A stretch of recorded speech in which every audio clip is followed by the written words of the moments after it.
غیر مقلدین طلاق کے مسئلے مسلم شریف کی عبارت پیش کرتے ہیں، کیا جواب ہے؟ مسلم شریف میں جو جگہ موجود ہے نا، وہاں یہ ہے کہ حضور پاک علیہ السلام کے دور میں، حضرت ابو بکر کے دور میں، حضرت عمر کے شروع کے 2 سال کے دور میں 3 طلاق کو ایک گنا جاتا تھا. اس میں یہ نہیں ہے حضور گنتے تھے، ابو بکر گنتے تھے، عمر گنتے تھے، وہ ان جن تک مسئلہ نہیں پہنچا تھا وہ گنتے تھے. ایک اس کی جواب یہ ہے، اس کے کئی جوابات اور بھی ہیں. ورنہ ایک اور حدیث بھی وہاں موجود ہے کہ حضور کے دور میں، ابو بکر کے دور میں، حضرت عمر کے شروع کے 2 سال کے دور میں متع بھی جاری تھا. تو پھر یہ تھوڑی کرتے تھے، جن تک متع کی حرمت نہیں پہنچی تھی وہی کرتے تھے. اس کے تفصیلی جوابات اور بھی ہیں. استاد محترم، فیس بک پر متکلم اسلام حضرت استاجی کا جواب آیا ہے اس بارے میں جمہوریت تو حضرت استاجی دامت برکاتہم روزانہ آپ سے مخاطب ہیں، آپ حضرت استاجی سے پوچھیے اور انشاءاللہ تعالی شافی کافی وافی جواب آپ کو ملے گا.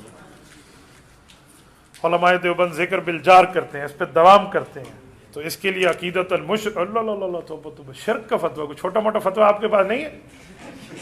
اللہ کے نام کا ذکر کرنا شرک ہے. قرآن کہتے ہیں وَاذْكُرِ اسْمَ رَبِّكَ، اپنے رب کے نام کا ذکر کرو. تو نام کا ذکر اللہ اللہ نہیں ہے تو اور کیا ہے؟ کیسی بات کرتے ہو؟ باقی جو شیخ اس پر دوام کراتا ہے تو وہ اس بنیاد پہ ہے کہ وہ شیخ تعلیماً دوام کرا رہا ہے، تربیتاً دوام کرا رہا ہے. ہماری اس مسجد میں جہاں آپ مرکز میں بیٹھے ہیں، صبح نماز پڑھ کے آپ سورت یاسین پڑھتے یا نہیں پڑھتے؟ اس کے بعد اشراق پڑھ کے تلاوت کر کے نکلتے ہیں. لازمی قرار دیا ہوا ہے، لیکن یہ انتظامی ہے. اب کوئی کہے گا کہاں سے ثابت ہے؟ تو بابا آپ کی تربیت کے لیے. تو حنفی، شافی، مالکی، حنبلی کے جیسے معاملات ہیں، ویسے چشتی، نقشبندی، سہروردی، قادری کے بھی ہیں. مشاغل صوفیہ بدعت نیست، یہ بات حضرت مولانا رشید احمد گنگوئی رحمہ اللہ کی ہے، پڑھ لینا فتاویٰ کو. نبی پاک نے آمین کی تعلیم دی، دیوبند والے آمین آہستہ کراتے ہیں، تو اس بارے میں کیا ہے؟ حضور پاک علیہ الصلوۃ والسلام نے جو آمین کی ہے اونچی آواز میں، وہ زندگی میں ایک ہی مرتبہ ہے. حدیث پاک میں موجود ہے، حضور پاک نے اونچی بھی کہی ہے، آہستہ بھی کہی ہے. پھر اگر آپ کہتے ہو نماز میں آمین اونچی کہیں، تو ایک حدیث پاک میں حضور نے فرمایا جس بندے نے آمین کہی نماز میں تو فرشتوں نے بھی آمین کہی. فمن وافق تامینہ تامین الملائکہ غفر لہ ما تقدم من ذنبہ، ہماری آمین فرشتوں کے آمین کے ساتھ مل گئی، پچھلے گناہ معاف ہو گئے. تو فرشتوں کے ساتھ آمین مل گئی. کیسے؟ فرشتے بھی آہستہ کہے، تم بھی آہستہ کہو. توافق بالکیفیہ مل گئی. آپ نے فرشتوں کبھی اونچی سنی ہے؟ نہیں سنی. تو پھر فرشتوں کے ساتھ آمین تب ملے گی جب آپ اسی طرح کہیں گے. مفتی صاحب آپ نے کتنی شادیاں کی ہیں؟ اور میرے رشتے تو تمہوں پروگرام ہے کرانا ہے تو دسو. ہاں خدا آپ کو حج پہ لے جائے، آپ کوئی بات کر لیں تو میں انشاءاللہ تعالیٰ پوری یہ مجھ سے میرے رشتہ دار پوچھے نا آپ کا معاملہ کیا ہے. ہاں بخاری شریف میں ہے یزید کے لیے المماتی لوگ کہتے ہیں رجل صالح کا لفظ ہے، تو اس کا جواب دے دیں جی ٹھیک ہے نا، رجل صالح کا ہے، امیر المومنین تھوڑی کا ہے. تم تو اس کو امیر المومنین ابا بنانے پہ بیٹھے ہوئے ہو، وہاں بھی رجل ہے. ٹھیک ہے رجل، اس رجل کی ہم نے بیعت کی ہے. کیا مانا؟ ہم نے حضرت ابو بکر امیر المؤمنین کی بیعت کی، حضرت عمر امیر المؤمنین، عثمان، حضرت علی امیر المؤمنین، حضرت معاویہ امیر المؤمنین کی بیعت کی. صحابہ پھر کہتے اس رجل اس شخص کی بھی کر لی. تو وہ تب تک رہی جب تک حضرت حسین کے واقعہ کربلا نہ ہوا. جب ہو گیا تو پھر بیعت ٹوٹی. یہ بھی آگے لکھا ہوا ہے. تو کرنے والی بات بتاتا ہے، توڑنے والی نہیں بتاتا. مولانا جمشید رحمۃ اللہ علیہ میں ریمنڈ میں سمجھایا کرتے تھے پورے دین پہ چلنے میں کامیابی ہے تو پوری بخاری مان، ادھوری نہ مان، پورے مسئلے کو مانو. استاد جی آپ نے کہا تھا یہ ٹوٹکا ہے انگوٹھے چومنا، یہ کہاں لکھا ہوا ہے؟ بابا یہ شامیہ میں لکھا ہوا ہے، وہاں بہت سے ٹوٹکے لکھے ہوئے ہیں تو اس میں ایک ٹوٹکا یہ بھی لکھ دیا گیا. مفتی صاحب آپ کے ساتھ تصویر کھینچنے کو دل کرتا ہے، اس کا کیا وہیں سے ٹھہر کے سیلفی لے لو بابا. اب میں تمہارے ساتھ یوں منہ بنا کے تمہیں کہوں گا ایک فوٹو لے لو. خدا کے بندے تمہیں اللہ حج پہ لے جائے، بس فوٹوؤں کے علاوہ دنیا میں اور کوئی کام نہیں ہے. غیر مقلدین 20 تراویح پڑھتے ہیں، کہتے ہیں حضرت عمر سے سند کے ساتھ ثابت کرو. کیوں حضرت عمر سے؟ رسول اللہ سے ثابت ہے، حضرت عمر تو ان کے بعد میں ہے. ہاں مصنف ابن ابی شیبہ جلد نمبر 3 قیام رمضان کے تحت لکھا ہے صلی رسول اللہ علیہ وسلم فی رمضان 20 رکعۃ والوتر. ابن عباس فرماتے ہیں حضور پاک علیہ السلام میں رمضان مبارک میں 3 وتر پڑھاتے اور 20 رکعت تراویح پڑھاتے. پھر سود کی رقم سے حج کرنا کیسا ہے؟ بالکل بے ایمانی ہے، نہیں کرنا چاہیے. ربیع الاول کا لنگر کھانا کیسا ہے؟ تم روزانہ کے لنگر کھا رہے ہو، ربیع الاول کے لنگر کھانے کا کیا پرابلم ہے؟ عیسیٰ علیہ السلام کے صحابی بننے کے لیے معراج کی رات حضور پاک کی اقتداء میں نماز پڑھنا تھا تو کیا انبیاء حضور پاک علیہ السلام کی اقتداء میں صحابی کیوں نہیں بنے؟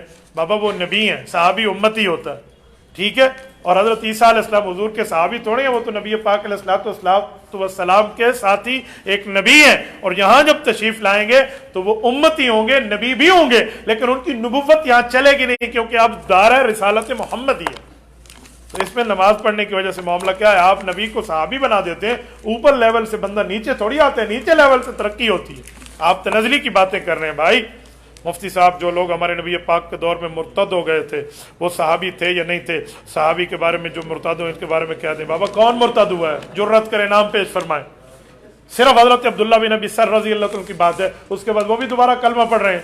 کچھ معاملے میں شک پڑا تو اس کے لیے ارتداد ہوا, تو دوبارہ واپس آ کر کلمہ پڑھا, وہ صحابی ہیں, اس پہ کون سا پرابلم ہے یار؟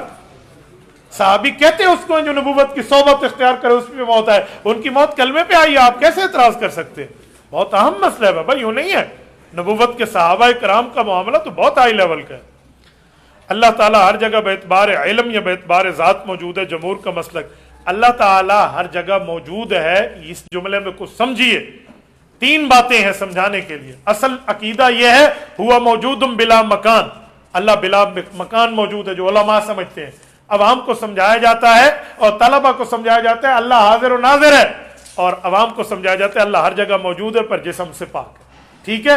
باقی آپ کہتے ہیں اللہ علم کے اعتبار سے ہر جگہ ہے, تو باپا اللہ کا علم اللہ کی ذات سے جدا نہیں ہے. صفات نہ اللہ کی ذات کے عین ہے نہ اللہ کی ذات کے غیر ہے. جہاں علم وہاں ذات, جہاں ذات وہاں علم.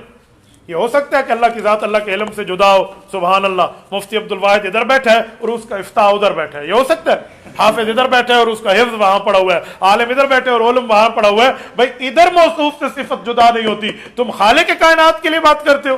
جہاں اللہ کا علم وہاں اللہ کی ذات, پر اللہ جسم سے پاک ہے. مفتی صاحب, اصول حدیث میں غیر مقلدین کو آپ نے جہنمی کہہ دیا تھا. میں نے تو نہیں کہا جہنمی. جو جملہ میں نے کہا اس کو سمجھیے, جو جملہ میں نے کہا اس کو سمجھیے. شاہ عبد العزیز محدث دہلوی رحمۃ اللہ علیہ نے تفسیر عزیزی میں لکھا ہے کہ جو جہنم میں جائیں گے وہ یہی روتے ہوئے کہیں گے, لو کننا نسمع و ناقل ما کننا فی اصحاب السعیر, اے کاش کہ ہم سن لیتے یا سمجھ لیتے تو جہنمی نہ ہوتے. سورۃ ملک آیت نمبر 10 میں. میں نے کہا سن لینے کا معنی شاہ عبد العزیز نے کیا ہے اتباع تقلید, اور سمجھ لینے کا معنی کیا ہے کیا؟ تقلید, اس کا اجتہاد اور ماہر بننا. تو اس لیے بننا چاہیے. یہ شاہ عبد العزیز رحمۃ اللہ کا استدلال میں نے پیش کیا ہے. باقی اللہ تعالیٰ سب کی مغفرت فرمائے. کرامت ولی کے اختیار میں ہے؟ جی نہیں, کرامت اللہ کے اختیار میں ہے, لیکن ولی کے ہاتھ پہ ظاہر ہوتی ہے. بابا یہ اس طرح کے سوالات حضرت استاد جی خود انشاءاللہ اس کو حل کر دیں گے. مفتی صاحب, آپ نے فرمایا خاتم الانبیاء, خاتم صیغہ اس میں فاعل, فلاں خاتم ختم کرنے والا مفہوم ہے. میں نے کہا ہے, کس جگہ بات کی؟ اس کو سیاق و سباق کے ساتھ لکھ کے بھیجیں, پوری ترتیب کے ساتھ معنی آ جائے گا بیٹا. کسی لفظ کی ایک لغوی معنی کو اٹھا کر آپ بات کریں گے تو پھر تو 9 بندے مسلمان ہوئے تھے حضور کے دور میں. کیوں؟ یدخلون فی دین اللہ افواجا. افواج بر وزن اقوال, اقوال جمع قلت ہے, جمع قلت کے اطلاق 9 پہ. پھر کیا کہو گے 9 کو ہوئے؟ صرفی ناوی اعتراض کے اوپر آپ بیٹھ کے ختم نبوت جیسے اجلہ عقیدے پر بات کریں, ایسے نہیں ہوتا. عقائد کا معاملہ اور ہوتا ہے, یہ چھوٹے موٹے